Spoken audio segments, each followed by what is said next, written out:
Hello everyone, नमस्ते। आज म सुनकेसरी केस कोरियर फिल्म हेर्न जाँदैछु। फेरि सोच्नु होला कि ड्रेसमै फिल्म भनेर। यस, आज हामी ड्रेसमै फिल्म हेर्न जाँदैछौँ।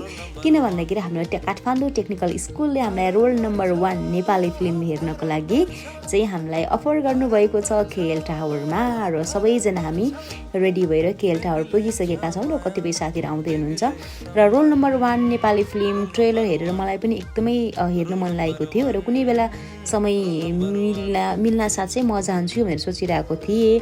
तर सायद हाम्रो मनकै कुरा बुझ्नु भएर हाम्रो सर म्यामहरूले चाहिँ हामीलाई आज फिल्मको लागि केएल टावर ल्याउनु भएको छ र हामी एकदमै एक्साइटेड छौँ है सबैजना, र एकदमै ह्याप्पी छौँ। अनि नेपाली फिल्म रोल नम्बर 1 चाहिँ सर भन्नुपर्दाखेरि सम्पूर्ण बुवा आमा शिक्षक विद्यार्थीहरूले चाहिँ एकपटक हेर्नै पर्ने फिल्म रहेको छ।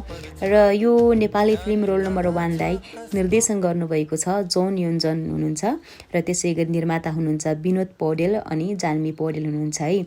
अनि यो फिल्मको मुख्य सन्देश भन्नुपर्दाखेरि अभिभावकले आफ्ना अधुरा सपना छोराछोरी मार्फत पुरा गराउनु खोज्दा बाल मनोविज्ञानमा असर पर्न सक्छ भन्ने कुरालाई चाहिँ प्रश्न देखाएको छ।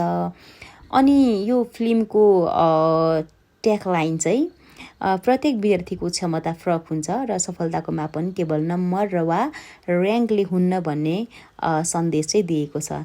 हामी चाहिँ पुरा फिल्म हेरेर पुरा रोएर है एकदमै इमोसनल भएर चाहिँ हामी फिल्म हेरिरहेका थियौँ सबैजना, र फिल्म पनि सकिसकेको छ।